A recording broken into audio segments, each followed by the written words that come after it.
Well, after last week's angering news, we don't have much better this week, but let's get into all the latest game news. Welcome back to the show, everybody. Let's kick things off with some good stuff, some cool stuff. Nintendo posted this week. Today marks 1 year since the launch of The Legend of Zelda Tears of the Kingdom. What are your favorite memories from exploring the land, skies, and depths of Hyrule? With this really great art of Link and Zelda, and I really liked it. But it also got me thinking, like, dang, it's already been a year since Tears of the Kingdom came out. I'm still not done with it, as many of you familiar with the channel already know. But hey, I'm working on it. We're trying to do some completion stuff.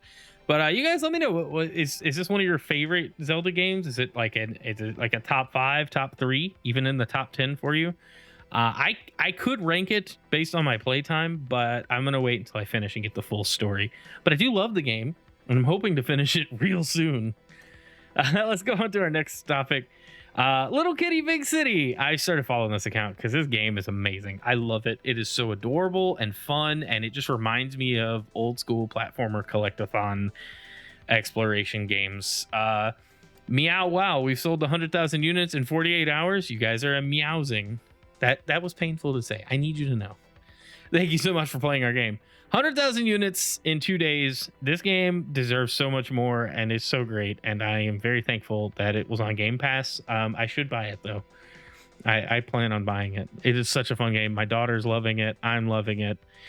We've been playing it on stream, and I think they have a real great product here. It's the writing has been some of my favorite, like just how silly the game is, but then like just the attention to detail and like the animations and stuff. I'm enjoying the game. I can see that the devs enjoyed making it as well, and so it means a lot to me. And yeah, so guys, you should check out Little Kitty Big City. Absolutely download it, play it, buy it. They deserve all the attention and love. All right, let's go to our next story. Assassin's Creed Codename Red becomes Assassin's Creed Shadows. Tune in for the official cinematic world premiere trailer on May 15th, 9 a.m. Pacific time. That's tomorrow. That's when the game news goes live, except it'll be a few hours after.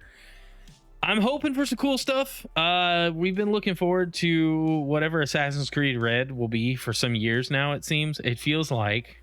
And so let's get to it. I mean, I thought Mirage was neat, but I need to play it. I'm so behind on Assassin's Creed games.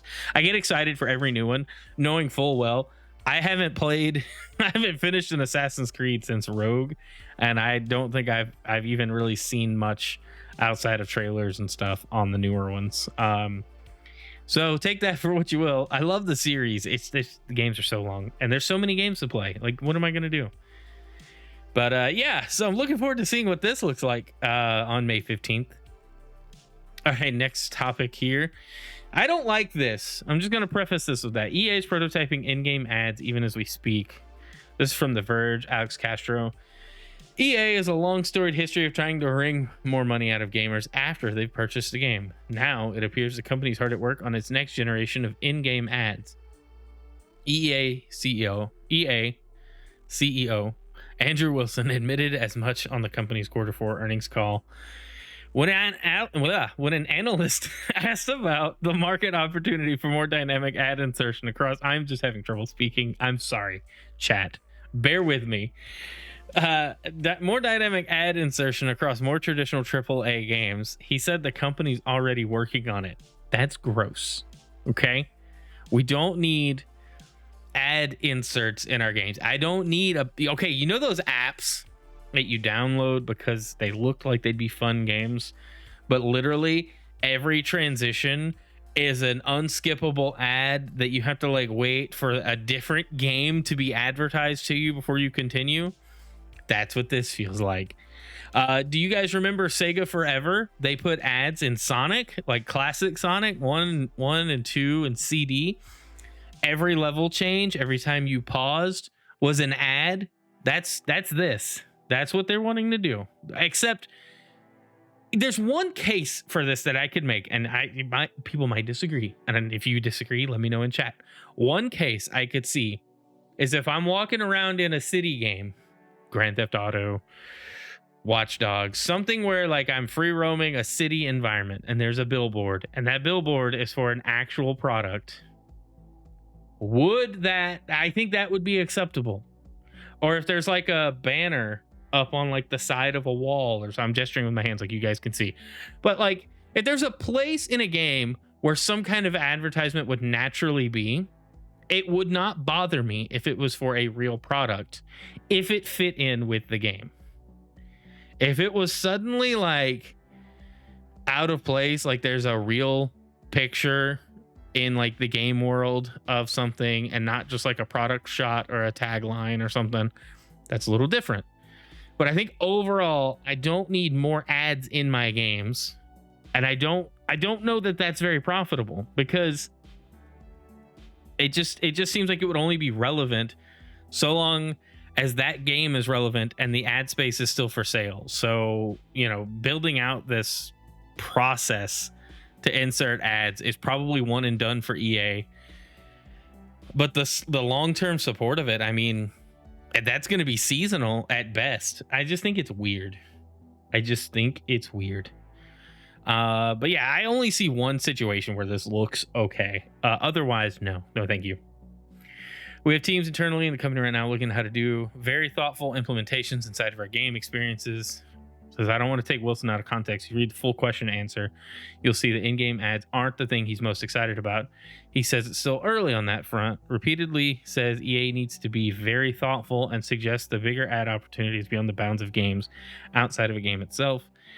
Sure, I don't know if I'm going to read the rest of this article. I think on the surface, this just gives people the yucks. This is gross. It's going to be weird. We don't need it. We don't want it. We don't want to keep having to pay for our games after we've paid for them. And yet that seems to be the only strategy these big publishers come up with. And I don't know. It's just weird. Right? It's just weird. All right, I don't want to spend too much on this.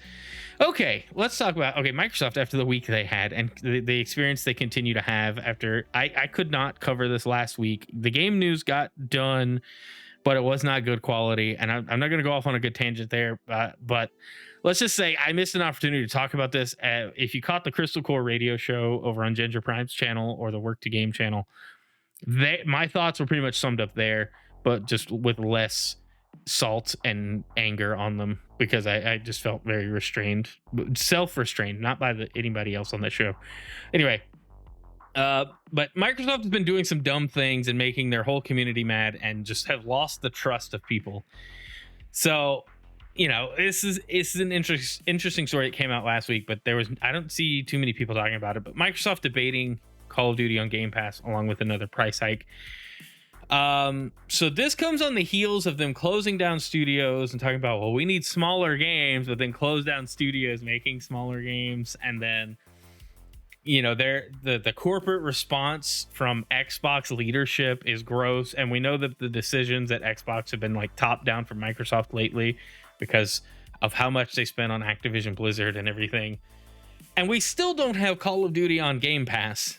At least the older titles, the 360 titles, the before Warzone titles, let's just call them that, before Warzone. There's no reason for them to not have already done that, right? That would be a huge draw for Game Pass. But apparently there's internal discussion around it. The Verge's Tom Warren published a report claiming Microsoft has had internal debates about whether it wants to add newer Call of Duty installments to the gaming subscription service. Warren writes that this debate has been ongoing internally for quite some time. Those who oppose the idea argue that Call of Duty's revenue for ActiBliz, and by extension Microsoft, would be undermined by a Game Pass release. That is true, but you would have people signing up for Game Pass.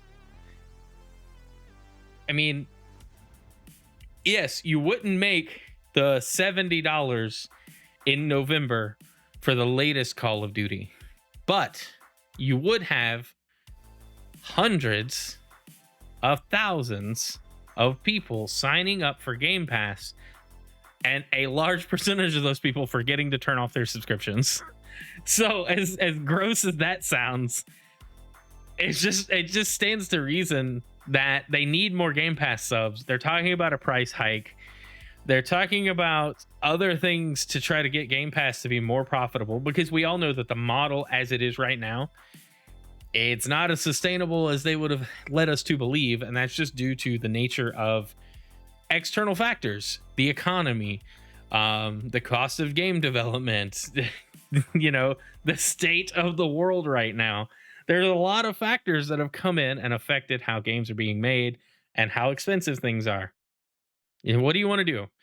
So, if they were to explore other options on making Game Pass more expensive, I don't know that I would keep my Ultimate subscription. I don't know that I wouldn't, though. I really like being able to play games without having to think about, do I need to go buy this? I can just launch it. I can just play it on xCloud and try it out first if I want to see, if I like it. There's a lot of benefit there. Me personally, I don't know if everybody else feels that way. If you are a Game Pass subscriber, what's the max you would pay? I don't think I want it to go above like $20 a month. It really would have to add a lot for me to go up that high.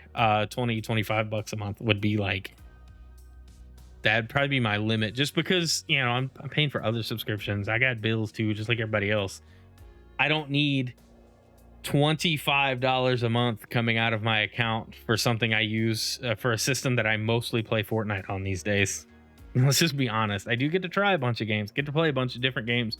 My daughter uses the service a lot, but let's be real. She watches a lot of cartoons. She watches a lot of stuff more than she's playing games. So, I couldn't justify it. But here's what I think the strategy should be. And this should have probably been an entire separate video at this point. But I posted about this on X. Microsoft needs to push for decoupling Call of Duty campaign from multiplayer.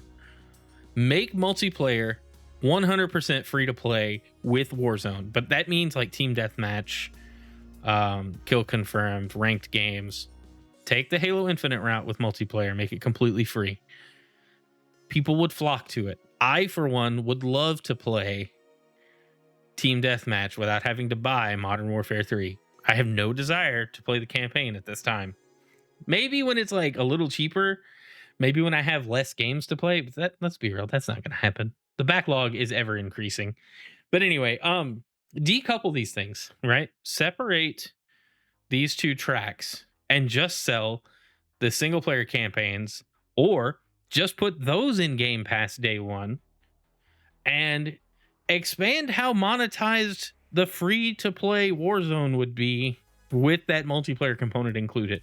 You could sell prestige tiers at that point. You could sell, I don't want to give them ideas that people would hate, but there are lots of ways they could monetize Call of Duty outside of what they're currently doing for Warzone and include more modes besides the stuff that Warzone adds. That's just my opinion. And then there's no reason that Black Ops and World at War and the original Modern Warfares and Call of Duty 2 are not on Game Pass. Just, they're 360 titles. Who's still buying these? Just put them on Game Pass for people to play. And then you probably see a player count increase on like Black Ops 2. But then like you get people more interested in the franchise. Maybe they have thought about this. I mean, they're much smarter and more successful than I am. I'm just some dude on the internet talking about video games. But why haven't they at least done that much? Why is there still debate? It doesn't have to be the latest game. Just put the older games on there. Again, all the before Warzone games will be great on Game Pass. We'd love it. All right, I'm leaving it at that. Let's go to the next topic before this video ends up being like a 45-minute rant.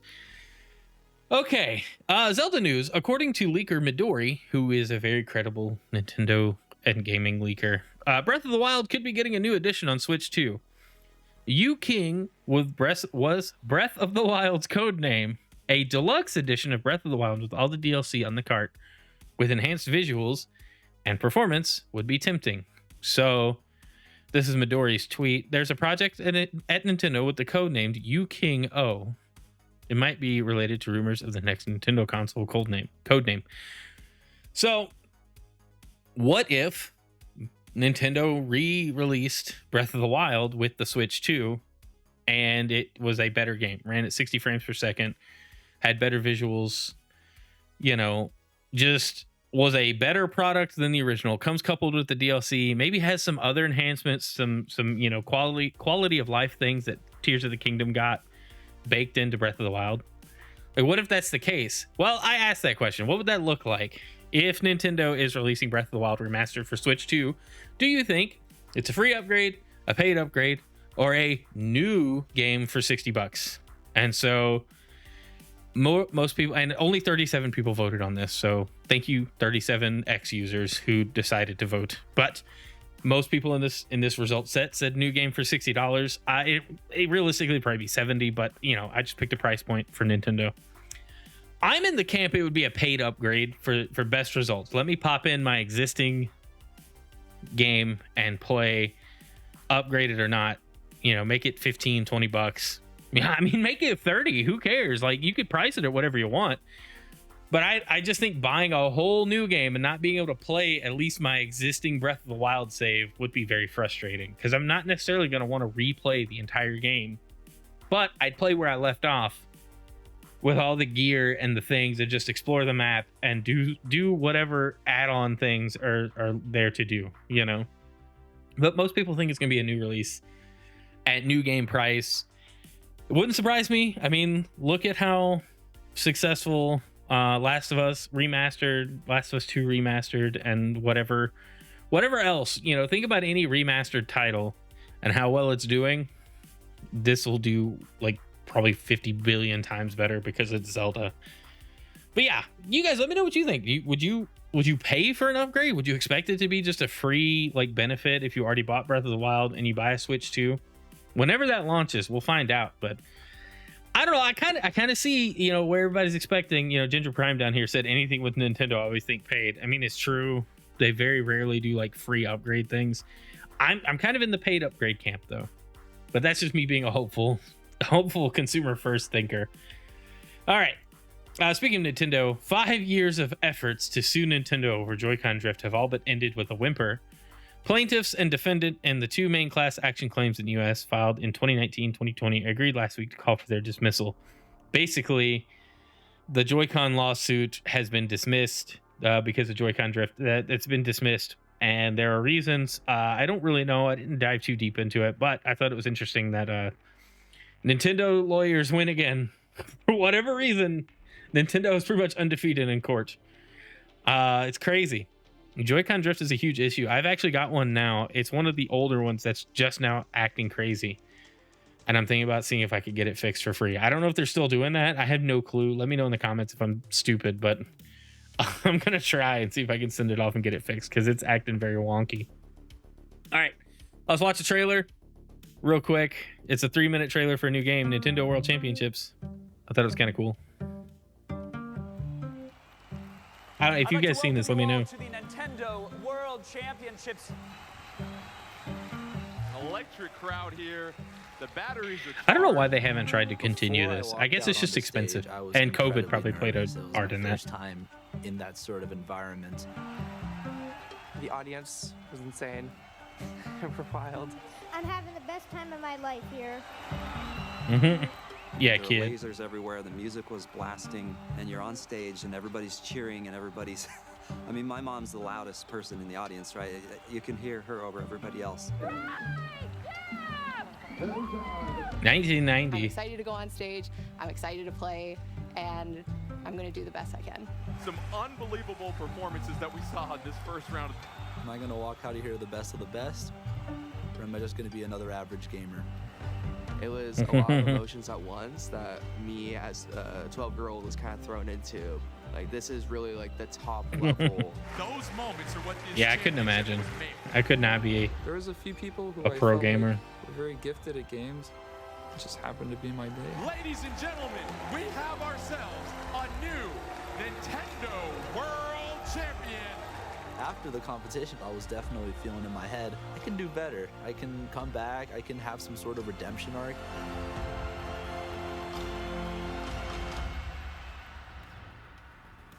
In my living room? Really?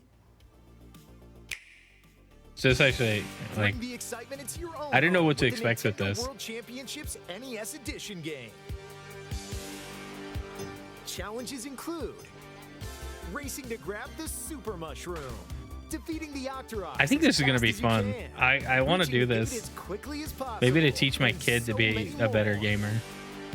Take take on over 150 challenges from across 13 Kidding. different NES games. But I think it looks fun. Micro challenges, basically. Speedrun mode. Compete for the top spot in the World Championships weekly global online leaderboard. Online leaderboards for this sound fun. Or take the competition to the couch with up to 8 players in party mode. Look at that. This looks fun.